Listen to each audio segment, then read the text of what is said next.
Hey, what's up, everybody? It's Lopez here from the On the Gunline podcast. Just wanted to let you all know that you're listening to the Midweek Memo with myself and my co-host Urena. He is back.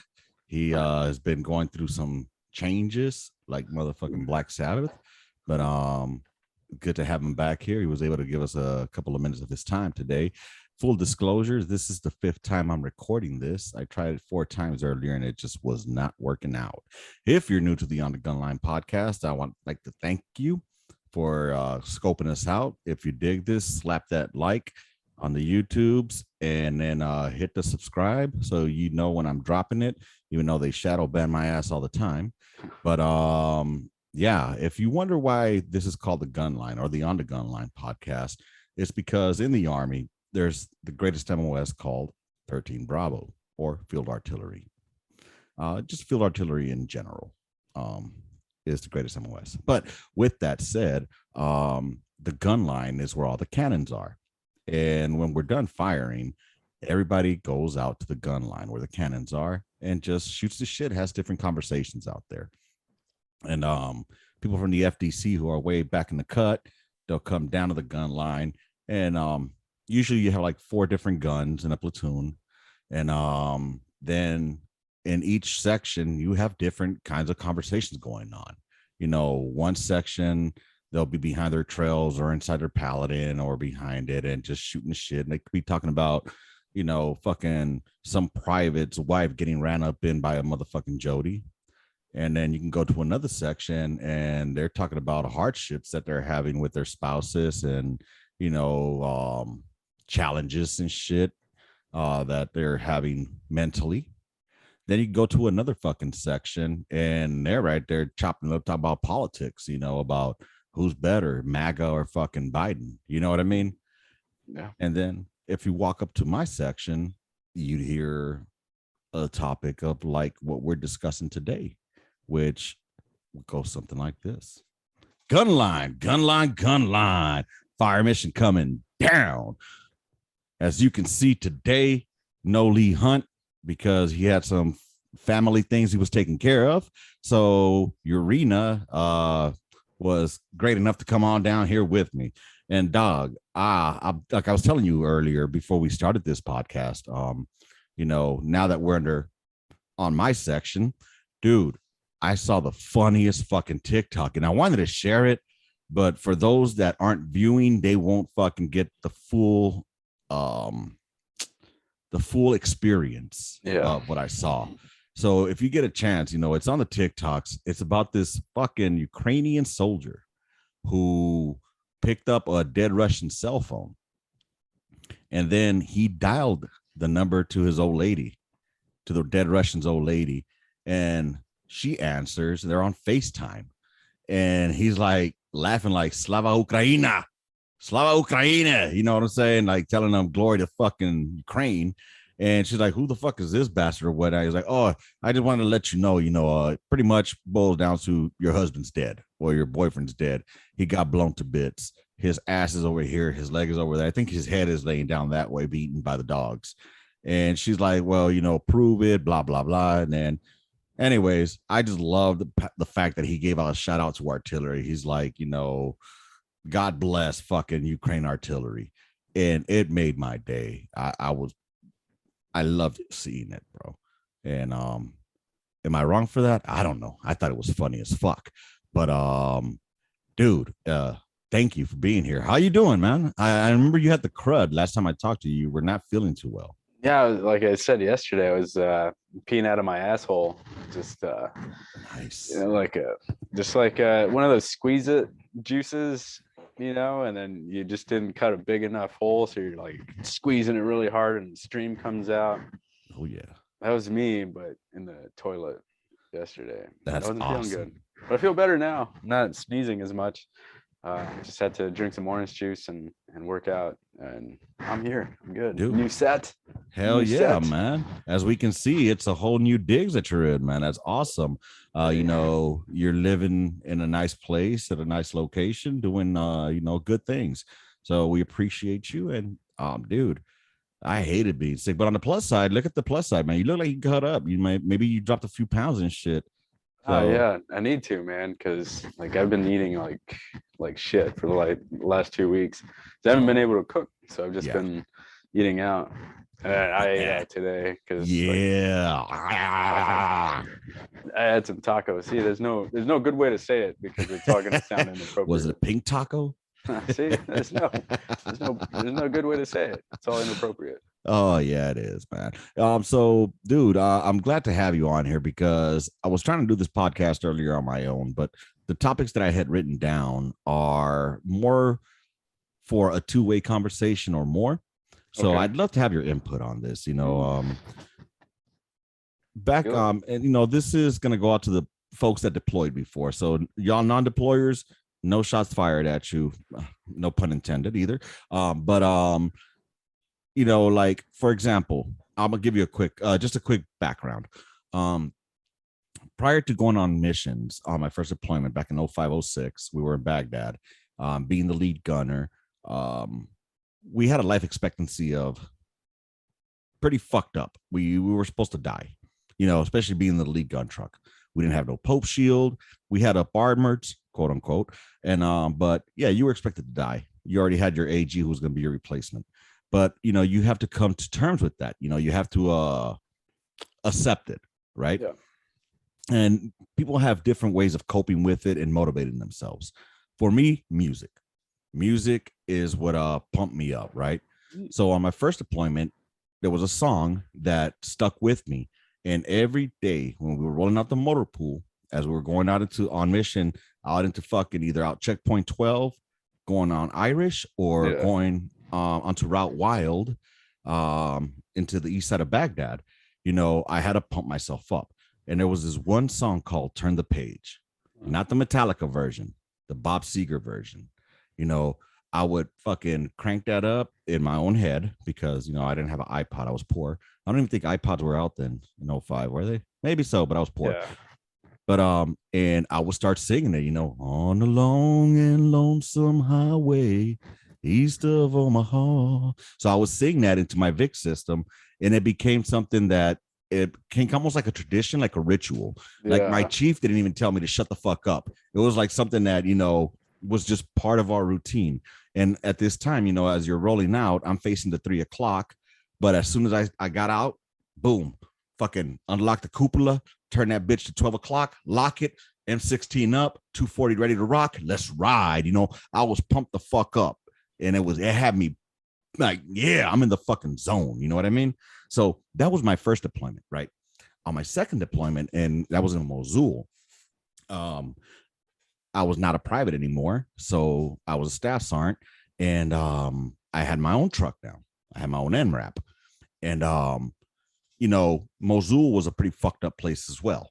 Yeah. And it pretty much came. I didn't think I was coming back from the deployment, so you had to find ways to again break that tension, right? Pump yourself up because you can't show weakness, especially in front of your soldiers, right?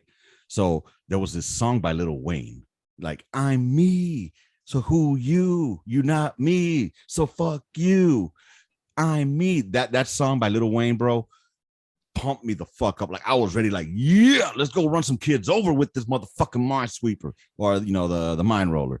Yeah. Being the lead gun truck, the lead MRAP. So that was my pump me up song to get me pumped up. And then though, get this, when we were getting ready to go on mission, I had a different song.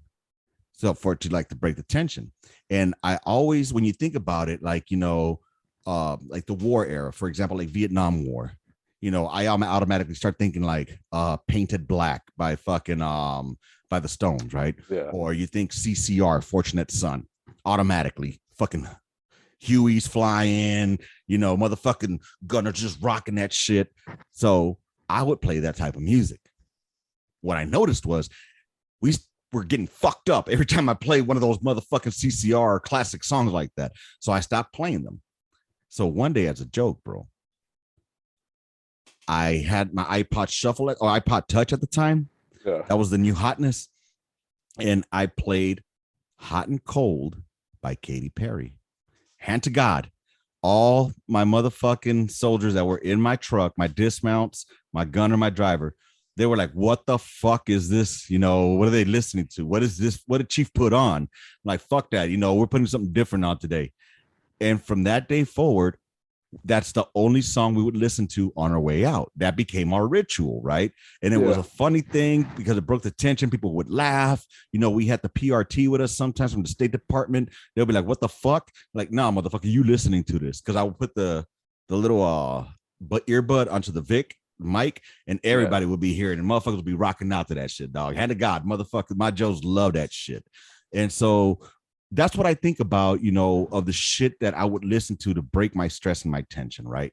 But if so those three songs remind me of my deployments. You know, Afghanistan, that wasn't a real deployment to me because I just went to Gamberry while everybody was at Joyce, Bostic, Hanukkah Miracle, fucking all those badass places where they're firing, you know, Monty, I don't know if I said that already. You know, they were out there firing. Me, I'm in Gamberry. Gamberry. It probably Hodge for fucking fruitcake. You know what I mean? I don't know. Yeah. But that's the fob I was at, and I was training the A to do field artillery. So, anyways, that's why I don't really have a song for that time. But if there was a song that would define GWAT, you know, and then I want your three songs at least from you.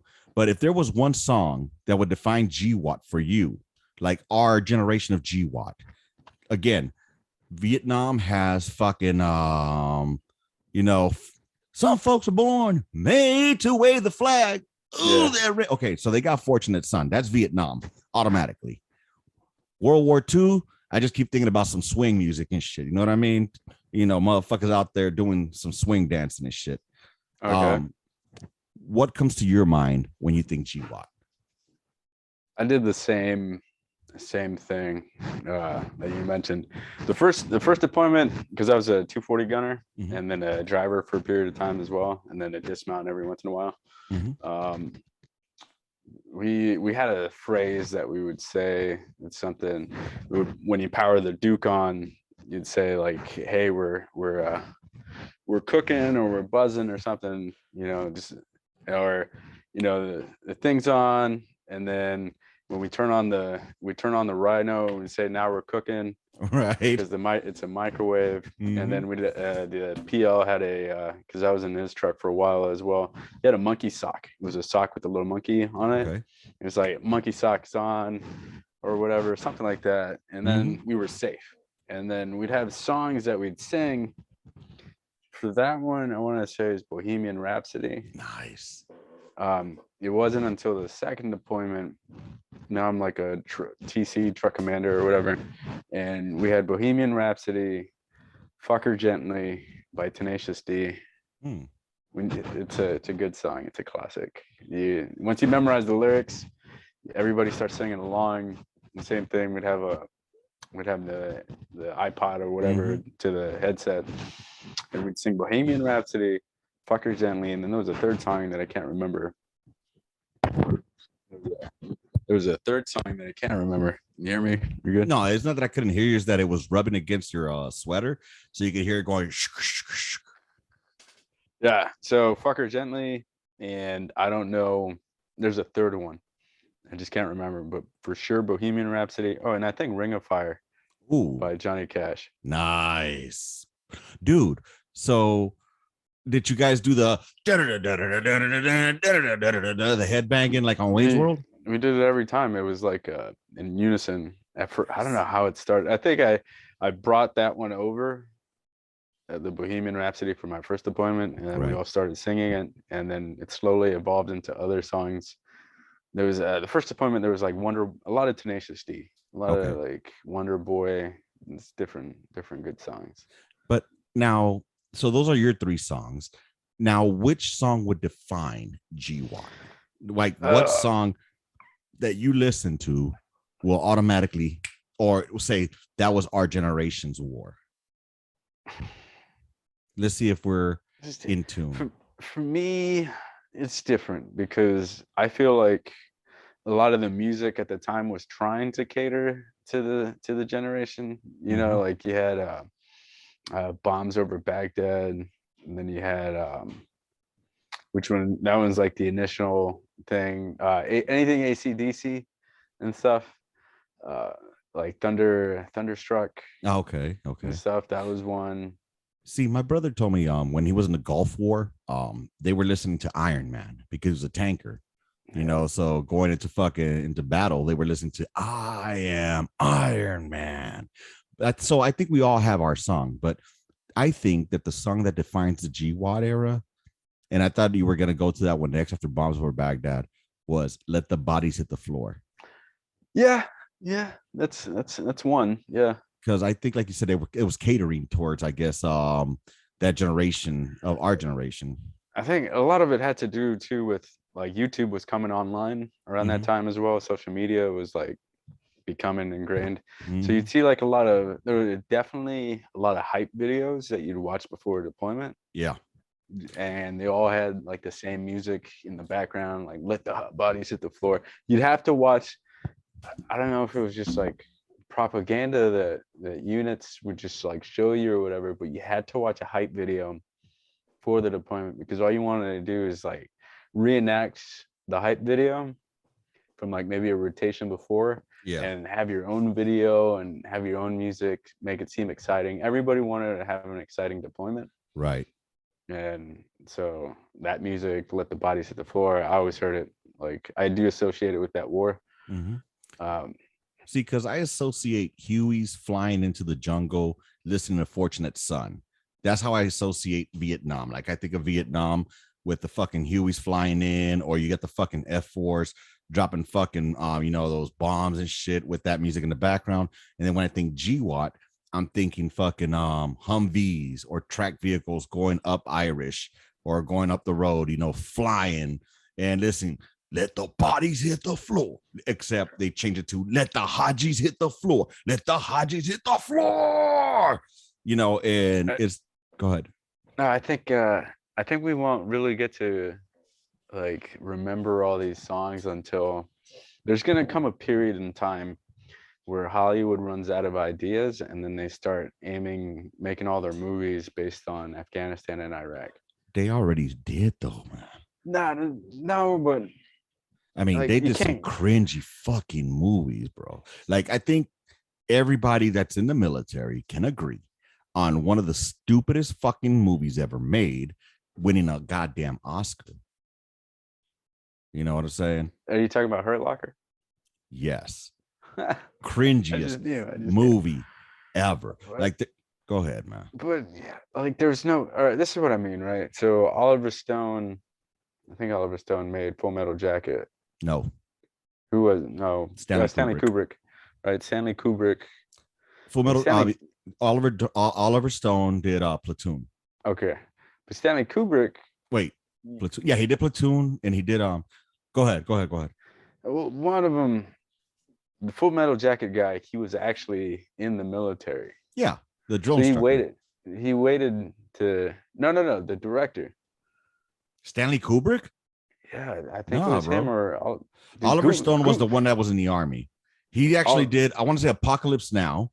And hold on. You know what? I'm gonna look at it. Go ahead. yeah, the technology's there. One of them directed, right? But so he makes one of them made a Vietnam movie. They both did, but one of them made a Vietnam movie that was more realistic because they were actually there. Mm-hmm. So, but that director had to survive the war and then come home, wait a few years later, become a director, make movies. And he was able to make an accurate movie for that generation. I mean, it's accurate to me. I wasn't there, so I don't know how accurate it was. I'm sure if you ask like a legit Well, veteran. it was Oliver Stone that did that movie. It was a Platoon, and it was that's why like even the music that he chose for his Vietnam movies is from his experience because he was actually an infantryman out there, and he was actually assigned. He enlisted in 1967, requested combat duty, and that's exactly what he got. He got to South Vietnam in September 16th, 1967. God damn. And he was assigned to 2nd Platoon, Bravo Company, 3rd Battalion, 25th ID, and stationed near the Cambodian border. He was wounded twice in combat and awarded the Bronze Star Medal for valor. Damn. And he made a movie that was realistic, right? Right. So you got to give it a few years before like public affairs guy or whatever that went to war and saw it, decides to become a director, and then he makes a movie. You look at the movie The Outpost. Yeah.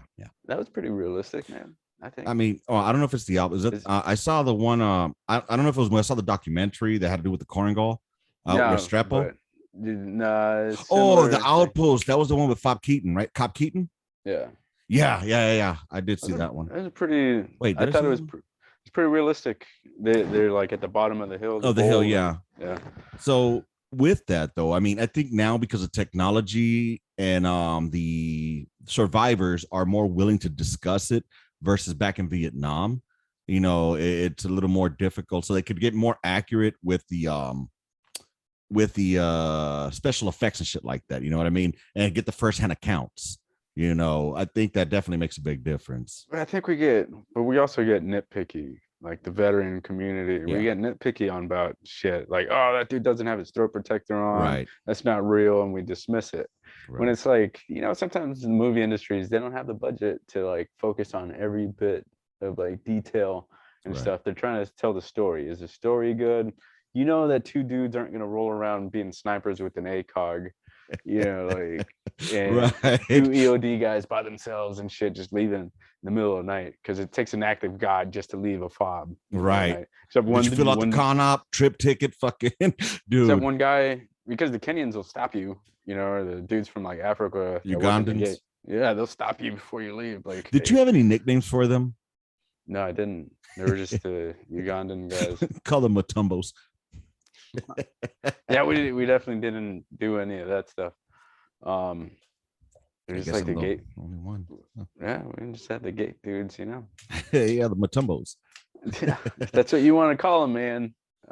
But dude, it's crazy. Like like the exposure you get to other music too while you're out there in the military experience. And for example, like I was never into country, and now some of the best music that I love enjoying, is bluegrass. Of all the things, bluegrass music, I enjoy the fuck out of it because I don't know, it's just like I could just see myself hanging out in the Appalachian Mountains or fucking in the Smokies outside of a fucking cabin playing a fucking banjo or some shit, next to my dog, and just peaceful, a peaceful life, and just listening to the stories like ballads, man. They're pretty fucking cool. And I would have never heard that had it not been, linking up with people from different parts of the country, and it's hard for some of us to get out of that mentality that there was only LA to me. LA is all yeah, that existed, or LA or Chicago, Miami, New York. There's much more than that. And they call them flyover states, but these are not just states that you fly over. There's actual people down there with their actual different values, almost different cultures, depending on the region that you're in the states. And yeah. just the exposure to that, I think, is great because you get to learn a lot more, and you become more well-rounded and listen to shit you would have never listened to before. So it's a trip, man. But yeah, I just think that music, it unites people, and there could also be a what's the word I'm looking for? It's a way that it could set the tone for how you get along with folks too. Just waking up in the morning, you listen to the wrong song, it sets the mood for the rest of the day. You know what I mean? It's almost Yeah. like you have to have a fucking playlist. And the way that this came about, just to tell you, dude, just to let y'all know, I have my YouTube, right, and it has like the shuffle, like my mix or whatever, Mm-hmm. dude. It went from fucking Chalino Sanchez, Ramon Ayala, AC/DC, Def Leppard, Black Sabbath, CCR, Waylon Jennings, fucking Merle Haggard, Johnny Rebel, for those of y'all who know who that is, and just shit like that. It's fucking crazy, man. That's pretty much if you think of the confetti, just a bunch of different colors and shit. Mm-hmm. It's basically my Spotify playlist. I just got a little bit of everything. I don't. For me, it's similar shit. Like I listen to all different things. I didn't listen to country till I joined the army, and I like it because I like going to country bars, man. Yeah. Like for me, I see an opportunity, like you said, you get to interact with different people. So if I would have been closed-minded and only listened to like beach music growing up and then as an adult, I think I would have only isolated myself from interacting with other groups of people. So I Mm-hmm. listened to everything, man. I remember I went hard with Paul Wall in the mid 2000s. Yeah. Talking about the grill, Yeah. and then like country music because I love going to country bars and stuff. And I always wanted, I'd see people doing like line dancing, and I was like, man, I got to do that because I didn't like feeling left out. Like I Right. wanted to kind of blend in any environment, Mm-hmm. and me listening to everything You know kind of what's allows me. crazy though, Urena? I'm thinking about it like, it also helps break stereotypes. Like, for example, I would think that all country folk, that listen to that shit are just shit kickers and, just live on a big ass farm and have no idea who NWA is, but it'll surprise you, be like, oh, hell yeah, I'll get down with some NWA there, buddy, you know, cruising down the street in my 6'4". Yeah, dude, it's just crazy. It helps tear down walls and brings unity.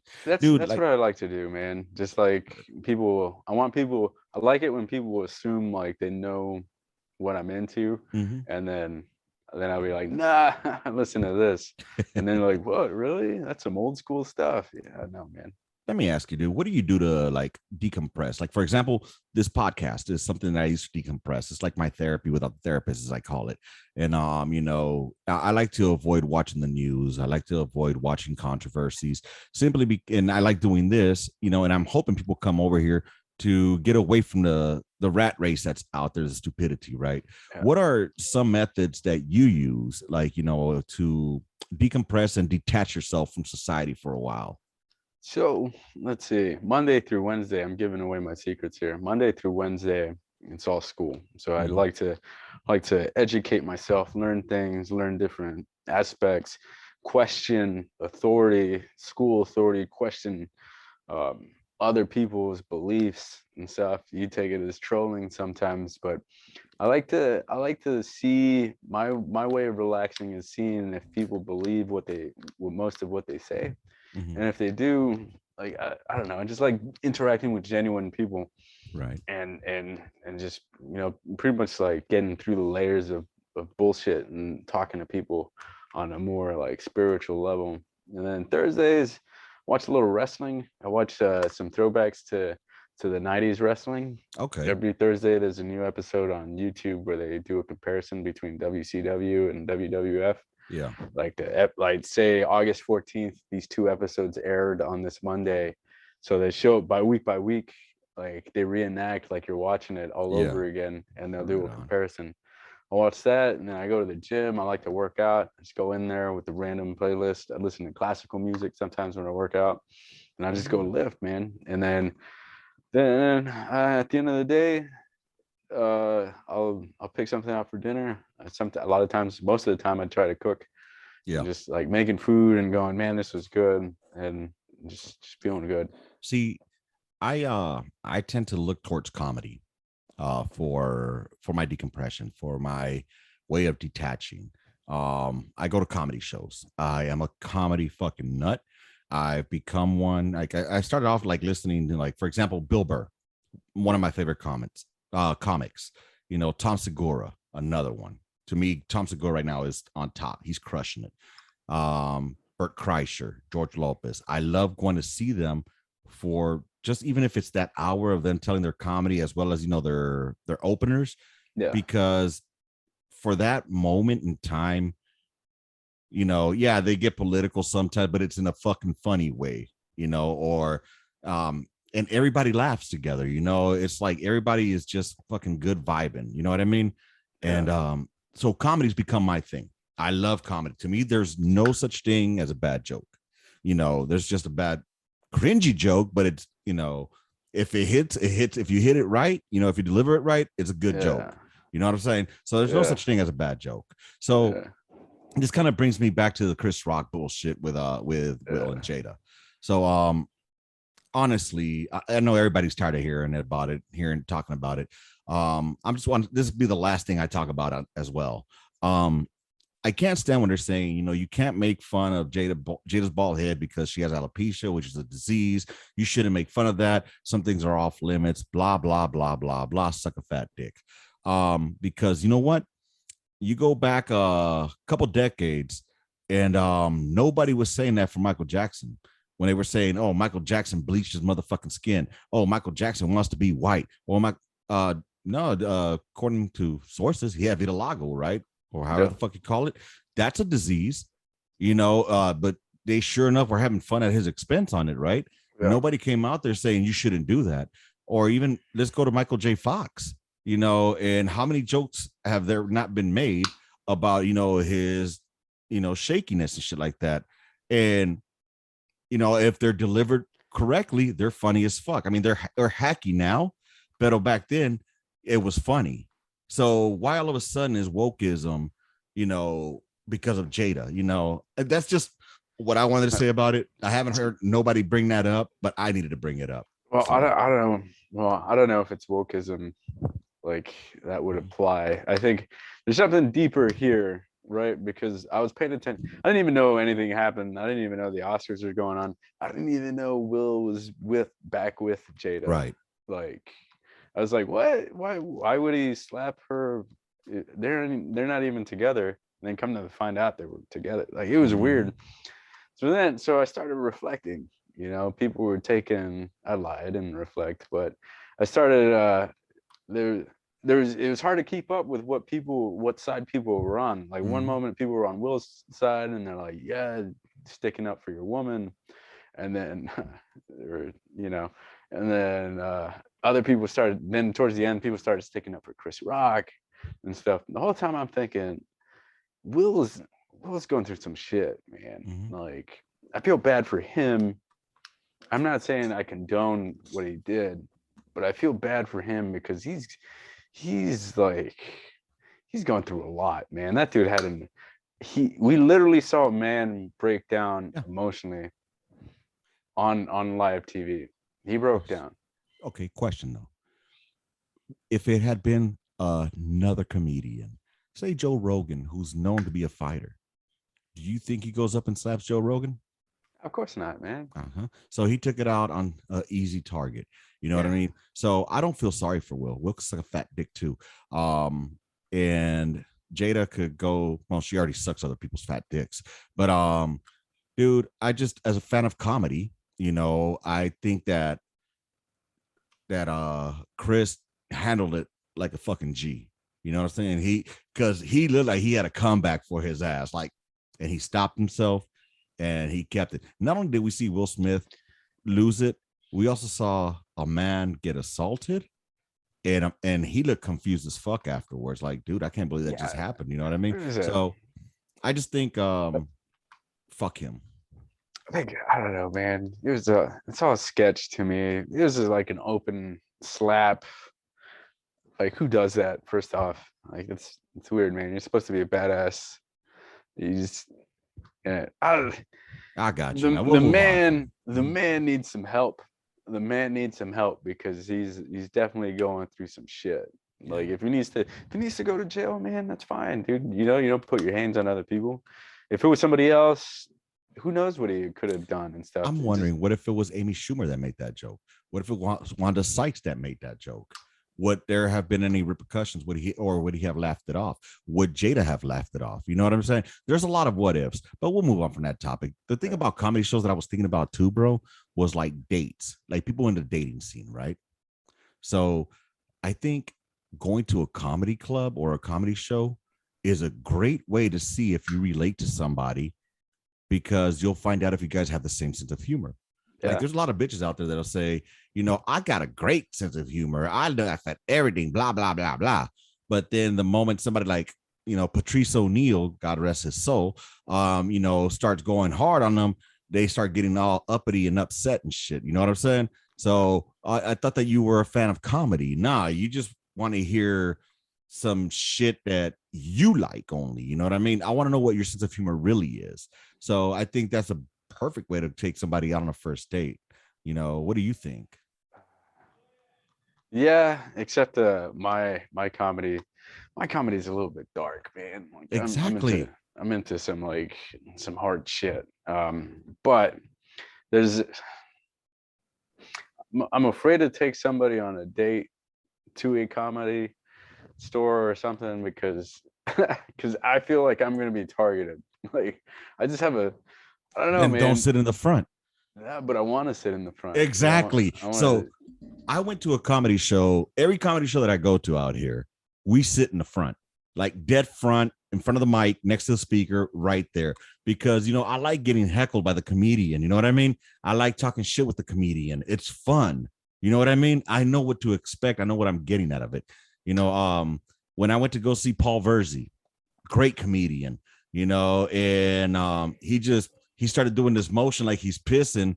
And he's like telling my old lady, I'm sorry, I'm pissing right at you and looking at you dead in the eye while I'm doing this. And we're fucking dying, bro. It's hilarious, It was great, it was just great times. I got heckled one time at a comedy show because this one fool, I had a bald head back then. And, t-shirt, the way I was dressed, he didn't believe that I was a military serviceman at the time. He thought that I was like, from the streets in a different army per se. Yeah. And he was heckling me, you know what I'm saying? But it was fun. It was funny. I didn't take it as a like, oh man, what the fuck? That's fucking racist, But I don't know. I think, and if she's not into your comedy, then she's not for you, bro. She's for the streets. I don't know, man. Maybe I like her personality.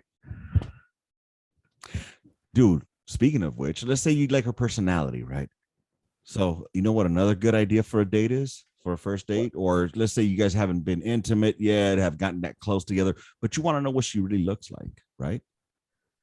You take her to the lake, you take her to the beach, you take her to the river, or you take her to an amusement park.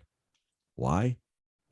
Because for sure you'll be able to see what she looks like underneath, and at the very least you'll see them toes. What? Yeah, I'm sorry, I go back to the toes. There's two things that I love about women. All right, I'm not an ass man. You don't have to have a fat ass. You got to have an ass, but not a fat ass, like a big badonkadonk. That's not me. To me, it's the two T's. You know how in the military say we say TT? Well, for me, that's titties and toes, baby. God, you're so if weird. Your toes are throwing up gang signs, brother, they're going west side. I don't care how pretty you are. That's a no-go for me. I would not date you. You had the weirdest, the weirdest taste, man. I'm sorry, bro. I'm sorry. I don't care how pretty. Look, if their toenails look like they've been kicking rocks barefoot, playing soccer with a stone, that's nasty, bro. I can't do that. I can't do that, man. If you got a half a pinky toenail hanging out, just like a little nub, it's kind of gross, bro. That's just nasty to me. That's just me. That's just me, bro. It's gross. Somebody might like you. It's just not me. And I'm not Mr. fucking wonderful over here. I get it, but I got my standards too, and the titty thing, I don't mind, big tiggo bitties that sag a little bit, a little southern route nipple. I hate, as long as they're not fake. I can't stand the fake bitties, bro. So it gives you a good view into that, I think. Okay. I don't know where I was going with that. I don't really pay attention to any of that. Well, except for like big booty. But I like to connect with people on a more like personal level. Here we go with this motherfucking conversation again. So I'm telling you, like I like if. So you're gonna tell me when you walk into a bar, you like look at her going like, damn, I think she has a fine ass personality. No, because I'd have to actually go up there and talk to them.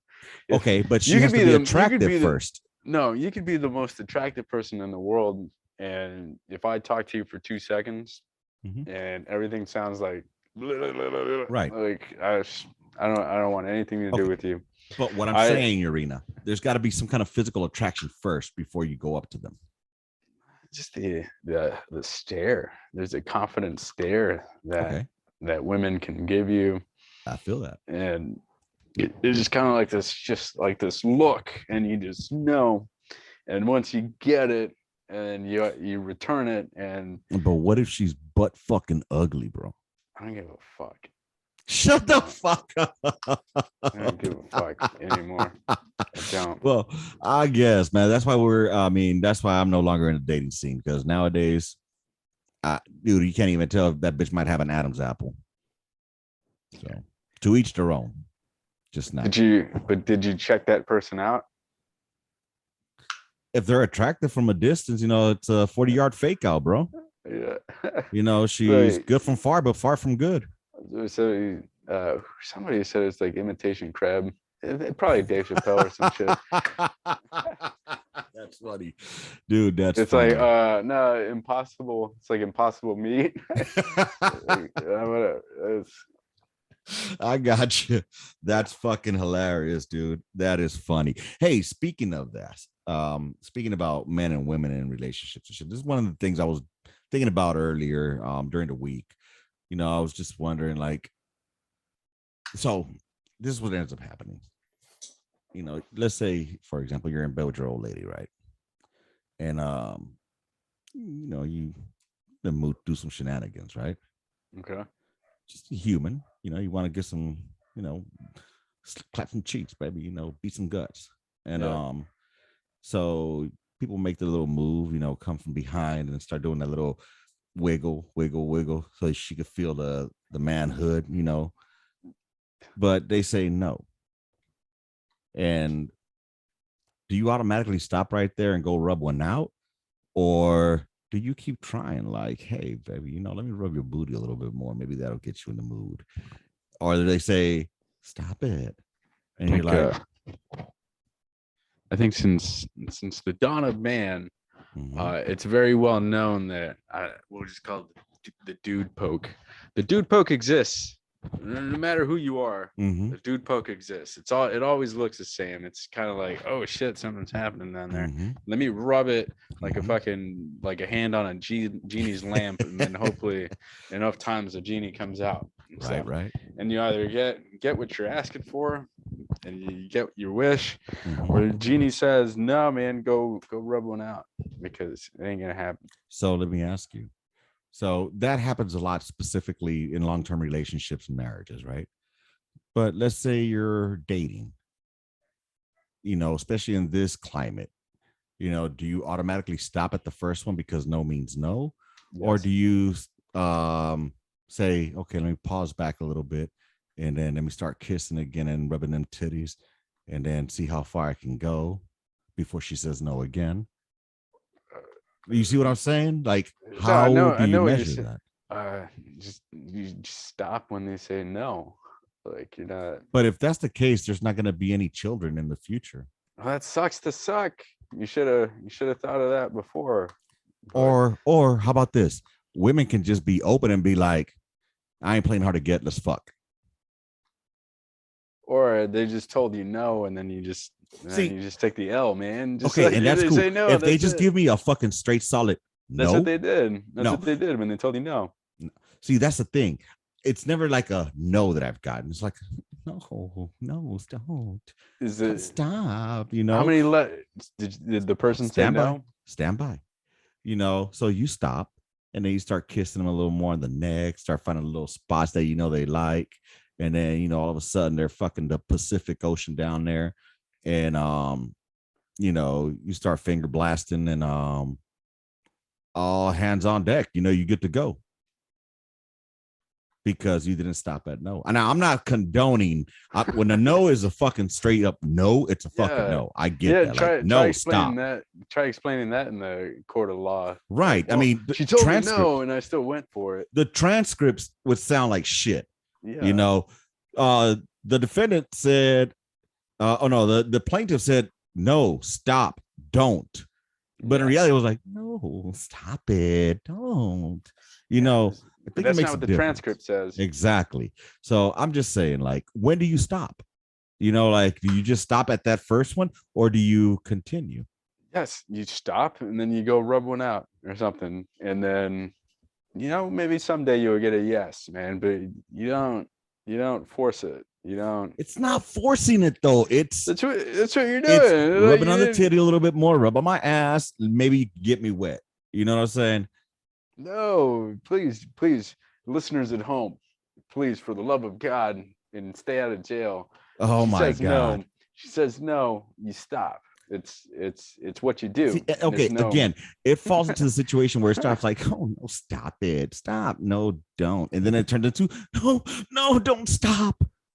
So if a guy, if you're at a restaurant and a guy touches your shoulder and you tell him no, and he's like, If it's a firm no, like, no, stop, don't do that shit, I don't like it, got it. But if I was like, stop it, dude, to me that's and a they keep doing it, flirtatious no, like, and they keep doing it, stop. and they keep Come on, doing stop it. Wait till we get home. No means no. That's the word, man. Don't Okay. don't push your luck, man. I'm not trying to push my luck. I'm married already, bro. I don't have to deal with that shit. It still applies. No, I'm still okay. It still applies. Yeah, I mean, obviously now, dude, if I'm gonna get some, I'm gonna do my best to get some, Chief. I know what buttons to push. Yeah. Just want to make it clear. See, here we go. And that's the shit. Look, folks, on the Gunline, these are conversations we have, wide open, no censor. By the way, this shit does not get censored, filtered, or edited. So whatever comes out, comes out. You know what I'm saying? Am I condoning fucking rape? No, I'm fucking not. So don't be stupid. So just in case there's somebody out there, the podcaster clearly stated. No, I'm trying to clarify. No.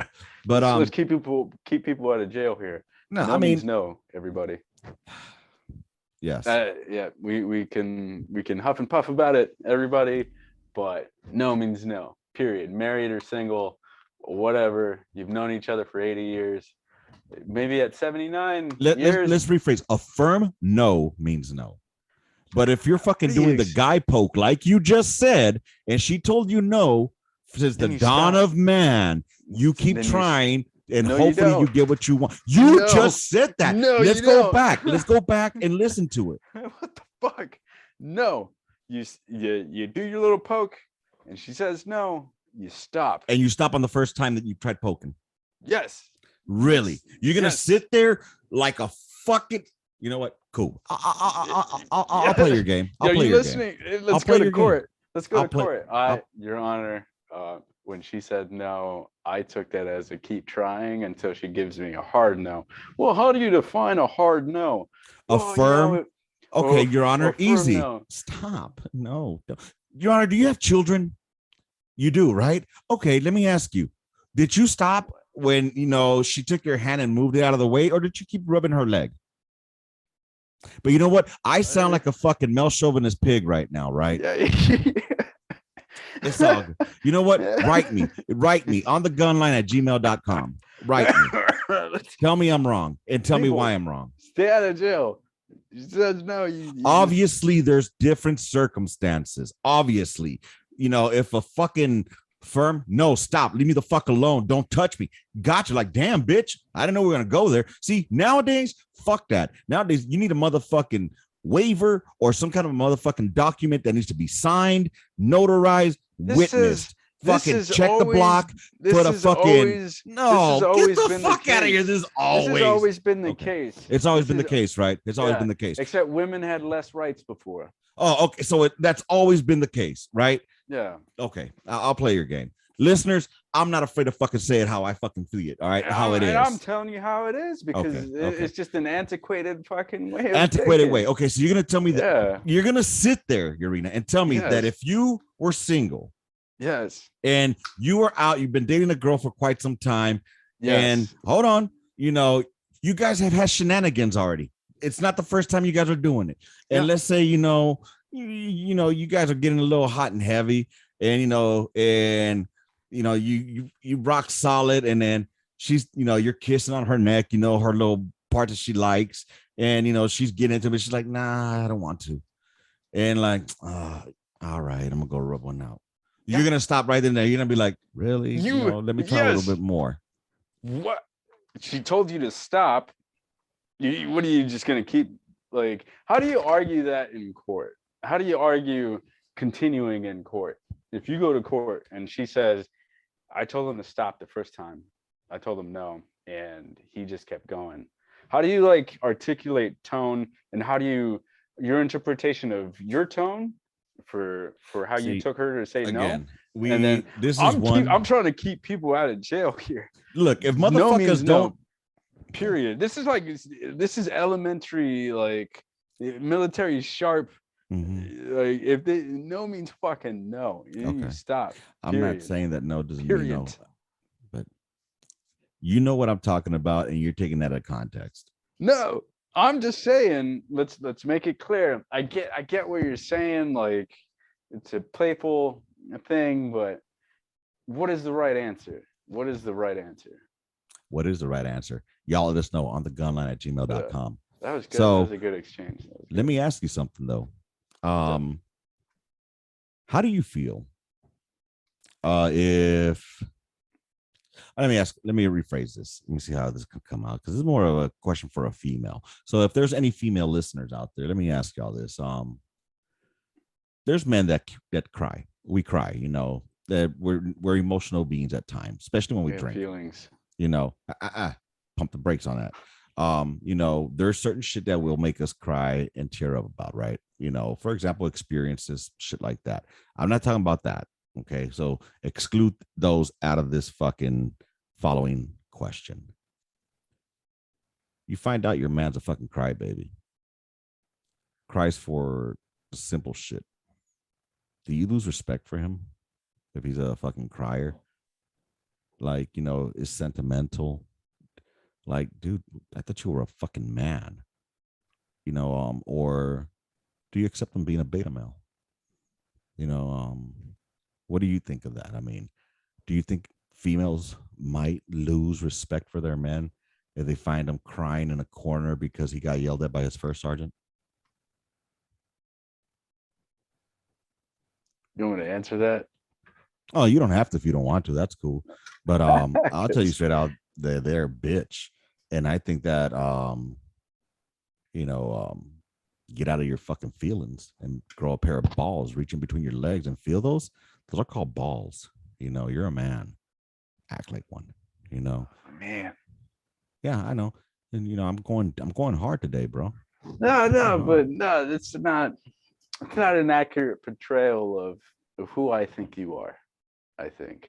What do you mean? I think today's society, we acknowledge that people do have feelings a lot more, and it's okay, man. If you gotta go cry it out, man. I saw the movie Cinderella Man with Russell Crowe in 2008 or 9 when it came out in theaters, man. And there's a scene where Russell Crowe is already like lost everything because of the Great Depression, and he's going to his old workplace to beg for money, and he holds his hat out, and he's like pretty much reached like the bottom, and he's like asking for money. Everybody's just kind of looking at him like, that sucks, that you're poor. That is called great acting, and it got you. It hit you in the feels. It got me right here, man. Yeah, hey, bro. There's songs that'll make me tear up, bro. All right, there's songs out there that'll make me tear up. But here's what I'm saying: if you get yelled at and you go and cry about it, you're kind of a fucking wuss. Just saying. Let me give you another hypothetical. Yeah. You and your old lady are walking down the street out there in Savannah off of River Street, right? And you make a turn into a dark alley. A mugger comes out, tells you, give me all your fucking money. And you start shaking and panicking and shit, and you're digging for your wallet, and you give them all your shit. Please don't kill me, please don't kill me. Meanwhile, she's cool as a cucumber, like, fuck, man, why you gotta jack us, man? That's some bullshit. Oh, please don't kill me. Here's my money, go away. Yeah. Is that acceptable? Hey, man, it's fight or flight. You never know until you're actually mugged, right? No, you never know. It's come on, man. Even in front of a lady, though. Who cares? Like, if somebody came up to you right now and you're with your old lady and has a fucking gun in front of you, and all you can think of is your kids, you're gonna die or whatever, and you just uncontrollably start crying and stuff. We don't know that. We don't know that for a fact I wouldn't cry. because Yeah, I've but been jacked before. I've had yeah, a gun to my fucking face. yeah, but like some people haven't, man. Like, Dude, I was fucking about 12 years old when that the happened. dude's And the being motherfucker took me for a pickle and a Pepsi. the dude's being robbed now. Like, it's just like he can't control it. It just happened. You don't Why think that is she'll it? lose respect for him? Well, then they can split up and do something else, Would man. it be But right for her to lose respect for him? I don't think so. That was his reaction. That was his So reaction. how is he? I So let me ask you, because I guess this is an antiquated knuckle dragging caveman view that a man is supposed to protect his female. He's supposed to be able to protect his family, right? I'm still of that belief, you know. Yeah, that's a So valid belief. Yeah. okay, so and notice I didn't say I feel that they should do that. I can't stand motherfuckers that say that shit. It's all right, man. We just use other words. Yeah, it's called think. It's called believe. It's called feel is an emotion. Now I get it if you feel like in the pit of your stomach something is wrong. That's a feeling. You know what I mean? But when somebody says, I feel they should be more open, I feel you should shut the fuck up and tell me what you really think. But anyways, that's not this topic right now. Because there's another topic that we'll hit on that. Let me apply some harsh reality here. Go ahead. Right? Harsh to me, right? Go ahead, Smoke. There was a time a while back, right, that I lost some friends in front of me, right? Mm-hmm. They passed away. I saw it. It terrified me. I repressed the feelings in that. No, I didn't. I unleashed a 240 machine gun out into the field, Mm-hmm. stuff, and it fucked with me. And it wasn't until I got back to the fob and I saw a good friend of mine, Sergeant Burrell, Mm-hmm. that's his name, Islander guy. Me and him, we didn't get into a fight, but when BDUs were phasing out and ACUs and stuff, like we put collars in, he beat the shit out of me. It was a good relationship. But when I saw him, he came up to me and he said, I know those were your boys. And as soon as he came in for a hug, two men hugging it out, I let it out, man. I fucking cried. Again, see? But again, if he would have told said, you we take that out of the picture. But if he would have said, because his coping mechanism is different, and he would have said, don't fucking cry because you don't want other people to see your fucking tears, or don't fucking cry because I don't cry, so you shouldn't cry. That's not how men cope and shit with loss. I would have felt pretty fucked up about it. Again, if I would have just we're been not robbed, talking about those. That's why I specifically took those situations out. That's true. I specifically took if I would have been robbed, not apply. If I would have been robbed and then I just start fucking crying because I don't want to die. I don't think anybody wants to die. And then this person's like, really, like, oh, I'm gonna fucking, and then I'm gonna fuck your dead body, and your girl. Wow. Once I kill you, I'm gonna cry. And it sucks, man. If she leaves me or ends up leaving with him and they end up fucking that night and whatever, and I'm still crying. Wow. This took a turn for the worse. And then my tears are lubing me up because like I lost my girl to the guy that tried to kill me and rob me. Oh my God. I love how you fucking took that like to a whole other end, dude. It is what it is. It is what it is. I cried. Okay. See, like I said, I prefaced this that yes, we do cry. There's a time and a place for it, though. You don't do it in front of your old lady. But who gets to determine that? It's not us, man. Okay. That person decides to live. Now, if it's different, it's a very like slim difference. You have a right to judge that person. You know, like in your own mind, that's your opinion of that person. They're not handling it the way you would handle it. You know, they're not handling it the way you think a person should handle it. You're entitled to that belief 100%. You're entitled to judge me if I start crying in front of you because I lost my comic books, man. You can judge me all the fucking day you want. That's emotional attachments there. But I am the one that has to live with that, with how I perceive other people judging me, how I perceive myself for crying in the moment. I have to figure out what I'm going to do with those feelings and emotions and stuff. I am that guy, because you'll just leave. You'll be like, I'm fucking pussy, and then you'll just leave, never see you again or whatever. I don't know. I'm still there in a pool of my own piss and tears. Yeah. Oh God, if you piss yourself, that's even worse, bro. That's worse than fucking crying. That's just worse, man. Now, I mean, tears are allowed out of anger. I can give you that. If you tear up for anger, like fuck you, motherfucker, I wish I could fucking choke you right now. These are rules that you set for yourself, right? I guess you could say that, man. These are your own personal rules. That's good. Ladies and gentlemen, you write us. Let me know who's right in this situation here. Is it woke Urena or is it straight up Lolo? So call the 800 number down below. Hit pound 3467 star 58. But back to words that I can't stand, man. Like for instance, I've had a painful time with feelings. I hate the feelings. It's like people use that as a fucking comma now. You know what I mean? I feel. Fuck your feelings. Give me a thought. What you can't think. But here's another one that I hate. I hate this one. More to come. More to come. I fucking hate that. And the only reason I hate that is because I know it as more to follow. More to follow, right? That's just the way I know that. Like, well, we got this going on, that going on. There's more to follow. When it comes, we'll let you know. That's how I know it. But when people say we got this going on, that going on, there's more to come, I just revert back to basic training. When Drill Sergeant Robertson called for me, like, Private Lopez, like, coming, Drill Sergeant. And he was like, what? Coming? Not on me. You say moving. So from that point on, I try to avoid say coming or come as much as possible. So just when I hear more to come, it just bothers me. I know it's a pet peeve. It's stupid. I get it. But you developed that because of that one experience, right? Because of that experience, bro. Yeah. But you know which one really, really hurts the shit out of me in civilian life right now, bro? What? Fair.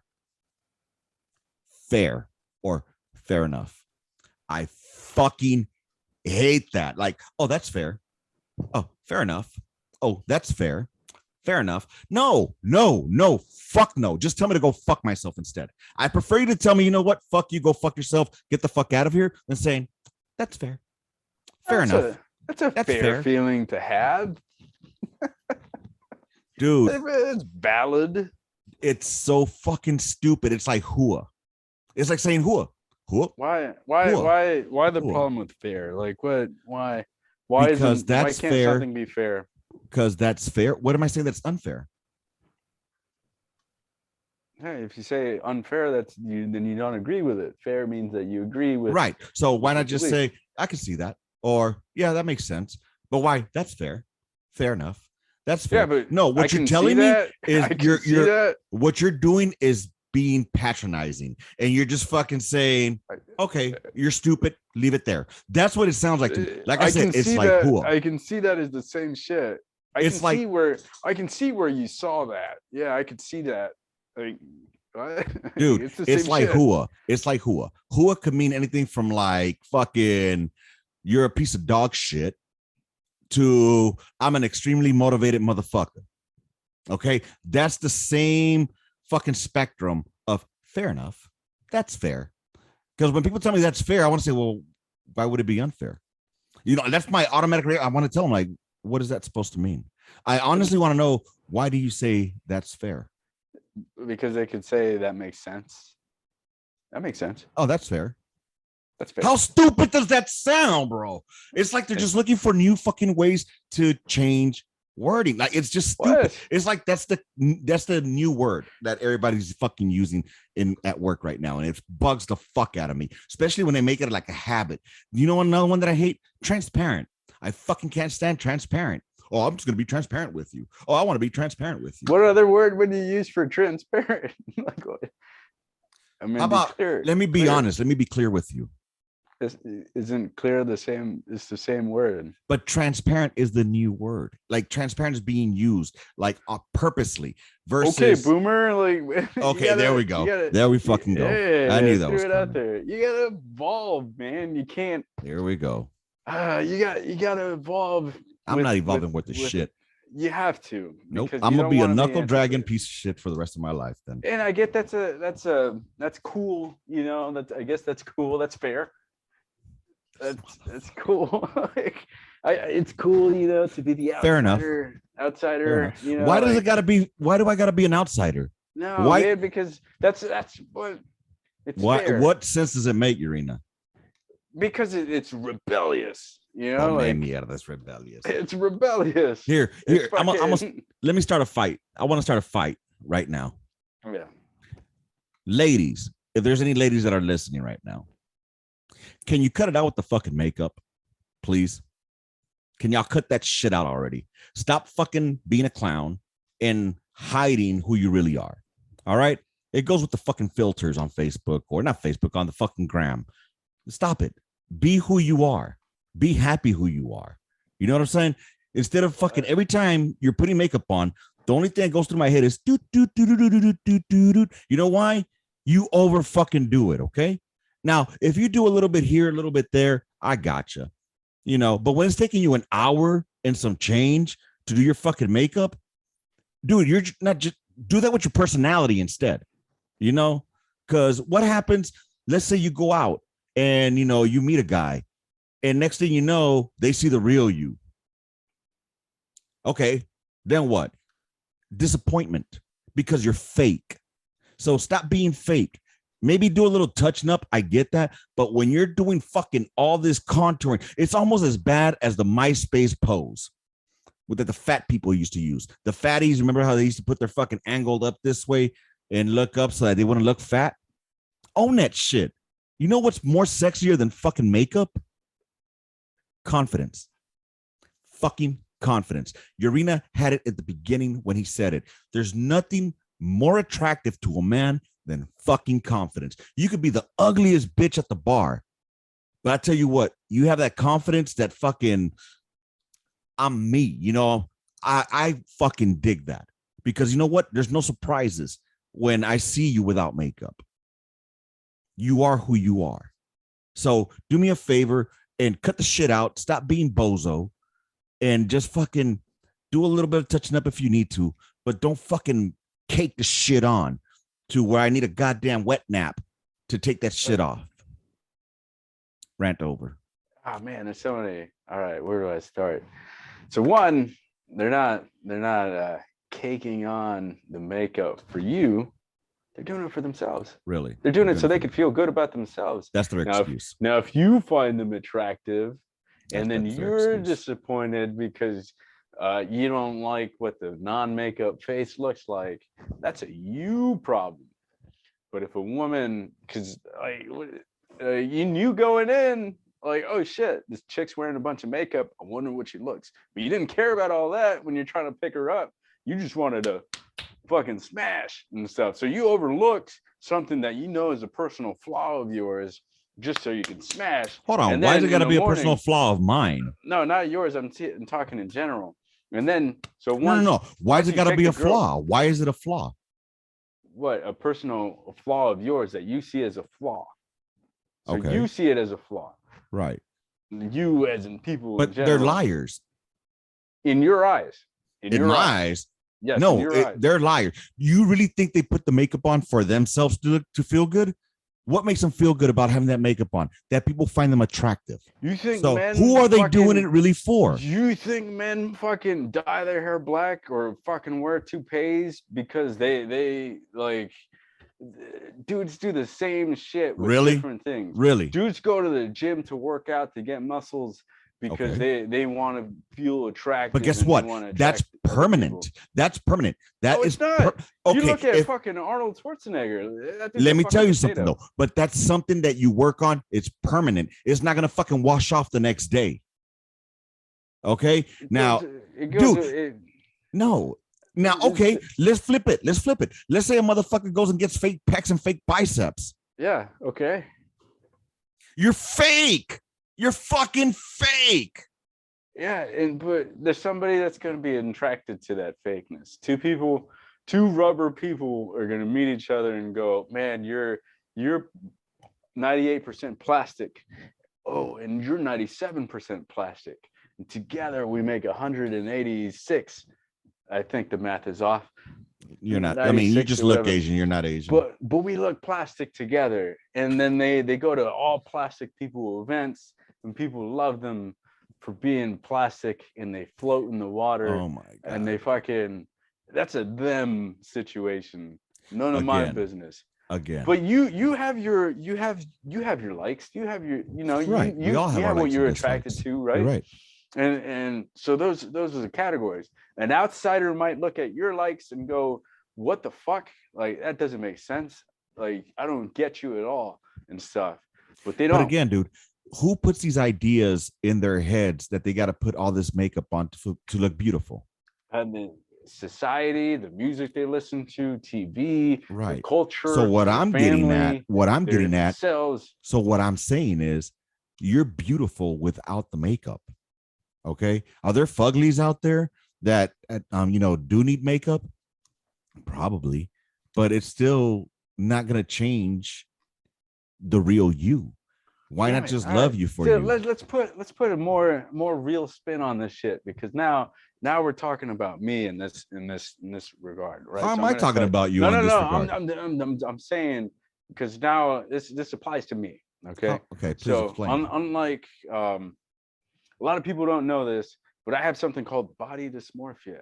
You can believe it. You can say it's not real. It's not. I have body dysmorphia. I wake up in the morning, I look in the fucking mirror, and I see a guy that's 100 pounds, right? And then this is all stemming from some psychological shit that many years ago, somebody told me, I find you sexually unattractive. To me. A day after I'd been blown up by an IED and stuff in 2011, somebody told me, I find you sexually unattractive. Unattractive as fuck. And ever since then, anytime I look in the mirror, and a lot of people will go through this, I look at somebody that's like just peak unattractive, like just gross. And I look at that in the mirror, and I can lift as many weights. I could be 300 pounds, or I could be 150 pounds. I still see the same shape. I still see the same guy. So, but I still go to the gym. I still lift because I'm doing it for me, because it makes me feel good. Every once in a while, the validation I get from somebody, because 9 out of 10 people are going to think the same shit. This dude's unattractive. But there's going to be one person that comes up to me and says, oh my God, like, damn, you look swole. You look fucking, you're big. And then for a brief split cunt hair of a second, I go, God, I see what you're saying. I do look the way that you're perceiving me. And then within 2 seconds, it's back to looking like a fucking potato, twig, whatever I decide to see myself as. Gotcha. You put that filter on women, maybe they go through the same shit, maybe they're seeing the same shit, but they're doing it for themselves, on the off chance that maybe some guy that's into it will be like, hey, you have a very beautiful fucking eyelash thing going on. It's 10 feet long, but they look fucking beautiful.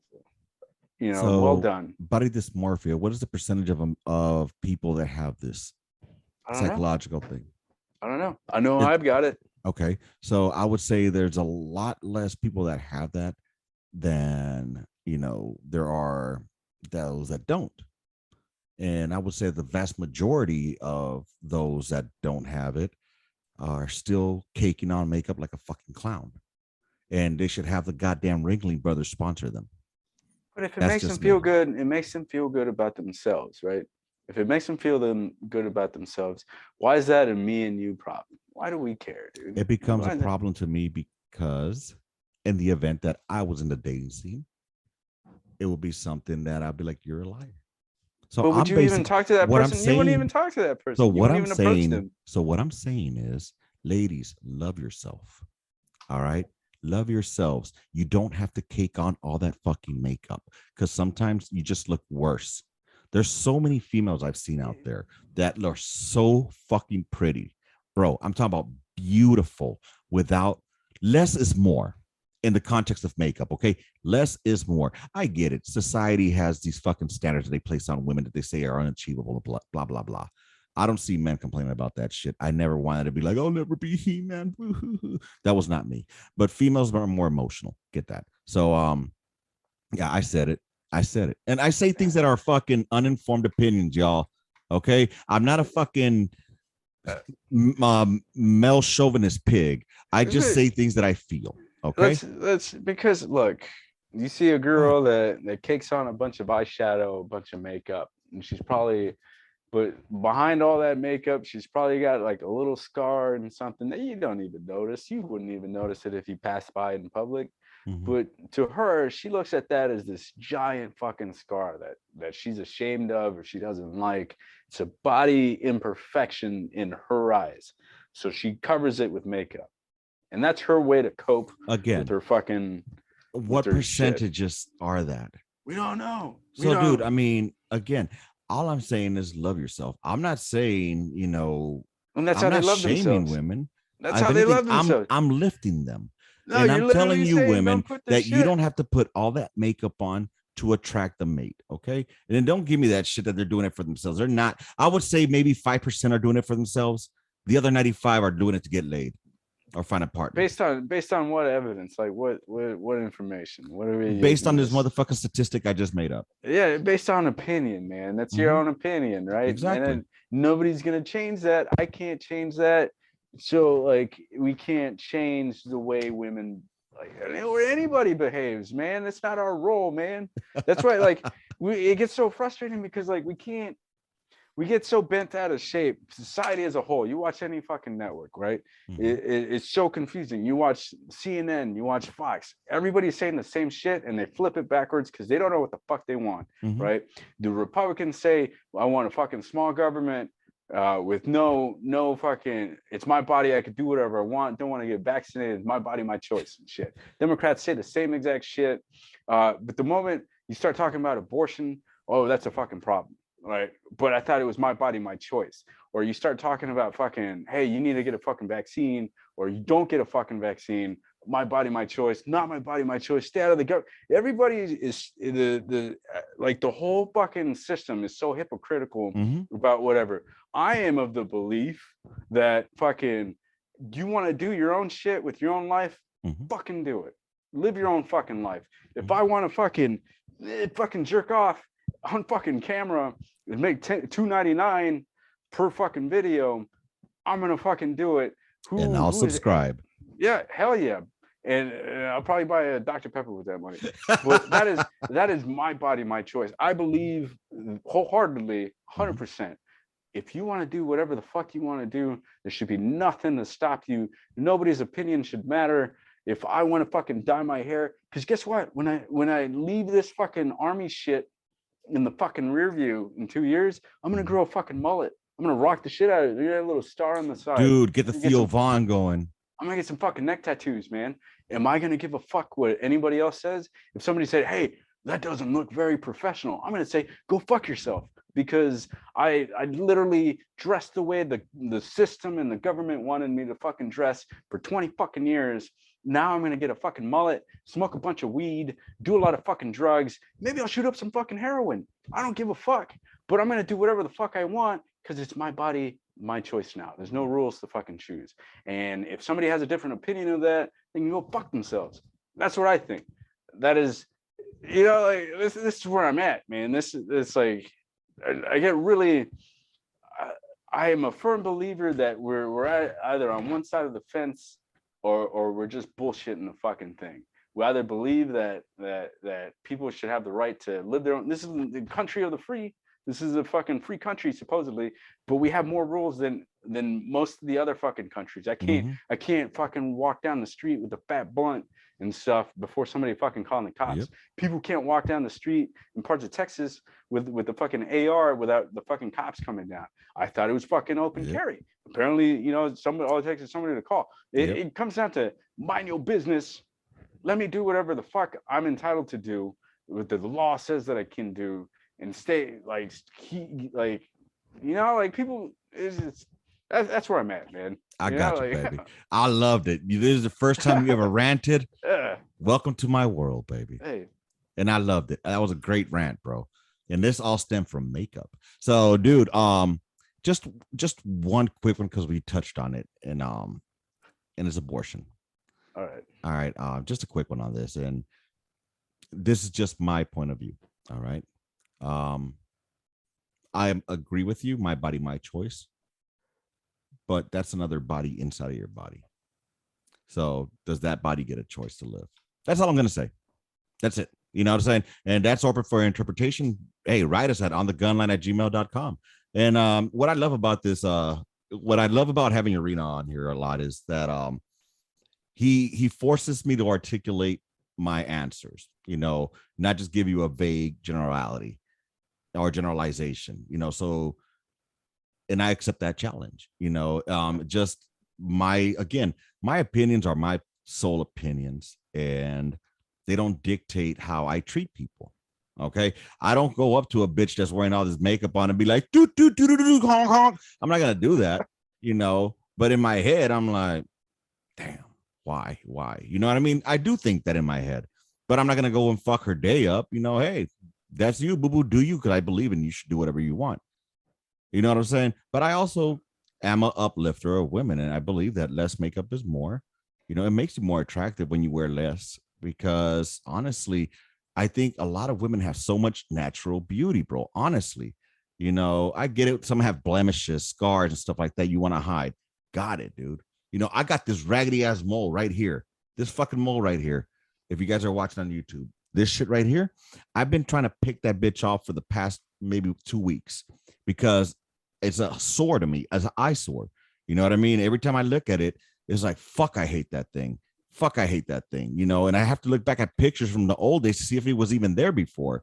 Because now as I get older, I notice it's starting to like lift up more. So, long story short, I think I'm gonna go get that bitch pulled off, because I couldn't do it myself. But I get it, bro. I get it. Like one more comparison. Go ahead, brother. And Handle it. I'm kind of on the tail end of this high I'm on, right? I got tattoos. That's a good example, right? I got tattoos. They make zero sense. Like unprofessional as fuck. Like there's a gunshot victim on one of my arms. Am I ever gonna get a job somewhere? Probably not, and stuff, because I'm probably never gonna work for a company like that. Mm-hmm. But I'm pretty sure I've been in public many times. I go to the store or something. Somebody looks at my arm and they're like, "Fucking, where's Waldo? Like, what the fuck? With blood coming out? Like, is this dude a gang member?" And shit. They form all these opinions. Right. And if they were to tell me, I did have one person tell me, fucking Colleen of all places, at the fucking mall, some guy, old man, stopped me, grabbed me by the arm and shit. I was like, "Who the fuck is this?" Mm-hmm. And he's like, Leviticus, blah blah blah. Oh my God. Your body, yeah, but it's the same shit. Your body's your temple. Mm-hmm. You just damaged it. And I tell him I'm decorating it. I'm like, what the fuck? Mind your own fucking business. I was like, I'm not even religious, my guy. Like, mister, because you're 80 and stuff. Right. But he flat out told me, like, hey, I think your shit like doesn't look good or whatever. I get my shit, like, so, and then people feel like, maybe you don't need tattoos and stuff, but this is how I express myself. It makes me look pretty. Here's what I hate about the tattoo thing. Yeah. Your tattoos that you get mean something to you. All right. That's all that matters. Who gives a fuck what anybody else thinks? All right. Now, where my problem is with a tattoo is when it becomes a fad. All right. Tramp stamps, butterflies, tribal arms, tribal bands. Dude, when people get it as a fad because it's the thing to do, it loses its meaning. Okay. Tattoos come from old tribalism type shit. And my tattoos, every single one of them has something for me, or that, that I like. This one is my favorite, my pinup, because that's my fucking my ode to World War II. And then of course I have fire mission written on it because she's artillery, and I have a fucking HE round because artillery. You know what I'm saying? That's my favorite tat. And I have my fucking, the of course the battlefield cross and whatnot. So all my tattoos have something for me, and if somebody wants to know about it, ask me about it. Cool. And if not, don't worry about it. You know what I'm saying? I got this fucking skull, right, with this fucking snake coming out of the eye. It's pretty cool. Yeah, it is. I just got it because it looks cool. Right. And I like the pain. Right. I got a weasel on my joint here that I make him dance every once in a while when I need a joke. And if I like, if I'm jerking off, like he's like dancing and stuff. It's funny. Yeah. But like there's no meaning behind it. I picked this one out of a machine for 50 cents. I turned the knob and I was like, oh, I guess I'm getting a weasel and stuff. There's no meaning to it. There's no reason. I just well, like you said, it's the way you express yourself. Yeah. That was that. You So right. it means something Hey. to you. Yeah. No, I mean the tattoo itself doesn't mean shit. It could have Right, been nothing. but It could have been anything. right. I was bored that day, and I was like, "Fuck, I need a tattoo and stuff."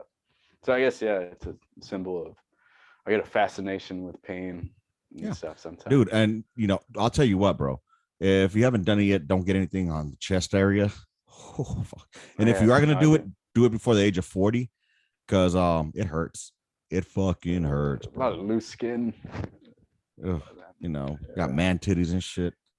I got 2 of them, but I'm a paperback bitch, so I'm not gonna get anything else because it hurts. They do have this shit called Uber Numb, and that shit is good. And this is where I go against my own beliefs and shit, and I start calling things bitch made and like, oh, you're not a real man if you get it.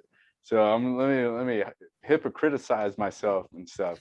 I refuse to use any of that numbing shit because I feel like part of the experience to getting a tattoo is feeling the experience in the pain. So if I saw a guy or gal use it, I wouldn't think that they're less than human. I would just think that, hey, you didn't really go through the full experience. But that's based on my own metrics, though, right? I'm not going to tell them this. It's my position. It's my opinion. But I would, in the back of my head, I'd be like, oh, you really didn't go through the full experience, like the full, like painful. You didn't endure the pain. So it makes you less of a man, too. Huh? No, I would just say, like, you didn't really go through the full experience. You didn't really. But they did. It's not the same experience I shared. But they did. But they did.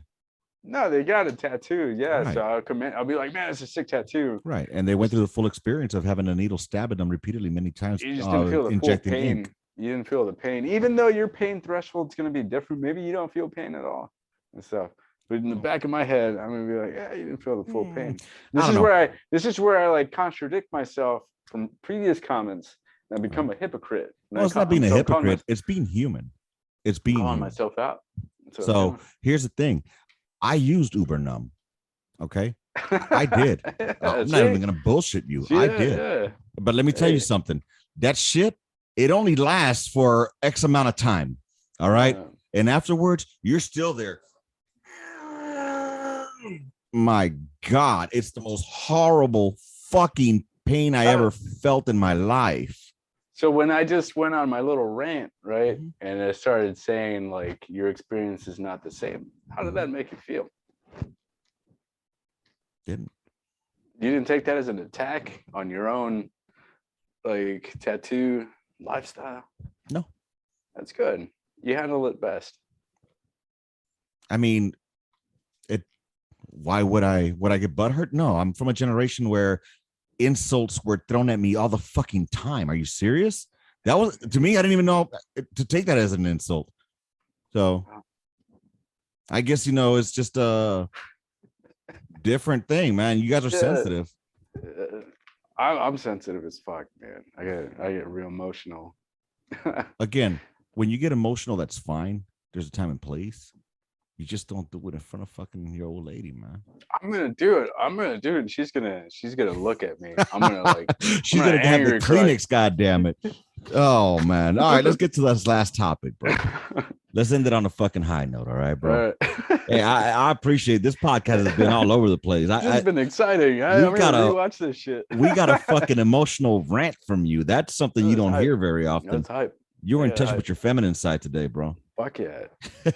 So let me ask you something, man. Yep. Can we define a MILF? What do you? It's all in the name. So what does MILF stand for? Mother, I'd like to fuck. Gotcha. Now, when you think of a MILF, what do you generally comes to your mind? She's got that look, man. Like that. It's not just about looks, but I'll play your game. Continue. No, she's got that stare. That when I say look, I mean that stare, where it's just like she's doing mom stuff. She's like putting the goldfish away in the pantry, and like she just fed. She put the plastic plate on the fucking. Give me some demographics. woman attractive to you, you know, like she's got that sundress on. Tap dance so fucking much over. What? No, I'm telling you, man, because this Okay, is my likes, man. sundress. Don't be stealing my fantasies and shit. Okay, so sundress, putting away goldfish. Yeah, that's woman, right. obviously. Yeah, what else? She's rocking that this fuck out of sundress. Her hair is kind of fucked up because she's been momming all day. And she just gives you that stare. It's like, how old is she? Huh? How old is she? Doesn't matter. Like mid 20s, high 20s to 42. See, mid 20s, I don't consider you a MILF. But if she's a mom, still not a MILF. You're just a fucking young mom. I mean, there's no Y MILFs, young moms I'd like to fuck, or old MILFs. No, old moms there's MILFs and there's GILFs. Okay, so, is there or is there not a GILF? Yes, but okay, so there's a goddamn GILF, right? So that's but she's still a mom, isn't she? Is she not still a mom? If she's 39 and she's a GILF, is that too young? If she's a grandma. Exactly. So she's a 20 and she's a MILF. And she's a to mom. Me, she's still a MILF. So to me, to be in the MILF bracket, you have to be about, I would say, late 20s, 28, 29, 30. Okay. Through, I would say 62. God damn, dude. Negro, I am fucking 44 years old. All right. 60 ain't that fucking far away. 60. Yeah, you went like 62, man. Okay, how about we go to 55? That's fine. That's 55. Fine. I would say that would be the age for a MILF. Okay. I'm tired of these fucking bitches thinking that they're MILFs. No, you're just a young mom that got knocked up by a motherfucker that's no longer in your life. All right. That does not make you a MILF. That just makes you a young mom with a bad decision. That's just all I wanted to say, you know. Now, with that being said, at what age is a woman a cougar? What is a cougar? Exactly. So with that said, at what age is the man a cradle robber? What's the age gap where she's a cougar, he's a cradle robber? Okay, so we can do this mathematical, right? Little math, right? When you turn 18 and that person's between the ages of 1 and 3, so 15-year difference. Okay, what about it? Yeah, add years to, like, I'm not condoning like baby shit. I'm about, what the fuck are you talking about? All right, so if say she's 20, you're 38. 18 years ago you were 20 and so you're a cradle robber. So if there's an 18-year gap between y'all, it's a cradle rob. Yeah, 15 to 18 years. Okay. What about cougar? Same thing? I'd say so, yeah. Okay. I'm just saying, like, I was thinking about it, like, at what age does that make them that? Like, is it a personality trait that makes them a cougar, you know? There's that confident oldness, right? If somebody walks into a bar and she's like 42 and she's like wearing a black dress, you know, and she's got the lipstick on, and she looks like she's been taking care of herself. What kind of shoes is she wearing? I don't know, man. Heels, man. She's rocking some heels and stuff. She's rocking some heels, right? But she's got like. Let me stop you there for a second. She's rocking them heels, right? You ever hear a woman say how comfortable heels are? No, right? And do you think she's wearing that just for herself, and rocking that outfit just for herself, and looking that way just for herself? She's probably doing it so she could look better than the other girls that she's out with, or other than the other girls that are. And what's she trying to do at the end? Have a good time. Yeah, have a good time. That's a very good way to put it. I love how it came full circle. It's such a no, man. Like, if you agree with me, on the gunline at gmail.com, let me know. not everybody wants to fuck. Like, not everybody wants to fuck, man. Guess what? Like, if I go to the bar to drink, it's not to like go get laid. Let's punch some chicks and get laid. I just want to Well, fucking get out. when I you're just in a want to relationship, I get that. No, I'm saying if I'm single, if I'm not saying that every outing is gonna be a fucking whale hunt, but there's something in the back of the mind thinking like, man, I wouldn't mind getting laid tonight. No, not all the time, man. Not all the time. One size does not fit all. If a chick goes out, sometimes she just wants to go fucking dance. Oh, I'm not saying a chick. Sometimes she wants mm-hmm. to like look pretty, so she looks better than some other chick because maybe she's on that shit. Maybe she listened to some Cardi B. She's bumping that shit hard. Listen to WAP, and she wants to go to the club just to make other chicks look ugly, and she wants to feel good about herself. That's what she wants to do. She wants nothing to do with dudes. Last but not least, at what age is a man a real man? When they've had to make a decision that affects their well-being or their future. If you're 12 years old and you made an investment in a company because you knowingly know that this is going to pay you dividends towards your future, then you've made a manly decision. You made an adult decision. That's when you become. When you hunt a fucking deer and you've taken a life and you've taken responsibility for taking that power and then used it to take a life knowingly, then you've become a man, an How adult. about women? You know what? We can't speak for women. So, ladies, let us know, when do you believe a woman becomes a woman? We're going to end up the podcast here at this time. I've had a great time with Urena. I hope y'all enjoyed this podcast. Stay tuned for Friday. I'm going to have a shoot the shit episode with a former sailor. She hails. I said she. That's right. She was in the United States Navy. And I can't wait to have her on. So make sure y'all tune in. Gonna get to hear her story. She'll be the second sailor that we have here on the podcast, and I look forward to bringing her on here so she gives her story, and and her shit. Let us get to know her. You know what I'm saying? She seems like a really cool chick. I met her through. Oh, we'll get to that when you check it out on the podcast. So just make sure y'all come and dig it up. It's gonna be a pretty cool one. It's rare. It's good to break the monotony, you know. So Urena, I hope you enjoyed your time here on the Gunline today, bro. It was a good time, man. I got excited. You know, I'll tell you what, like I said, you know, when you go under every section, there's different conversations going on. So I hope y'all enjoyed the conversation y'all found here at my section on the Gunline. With that said, rounds complete.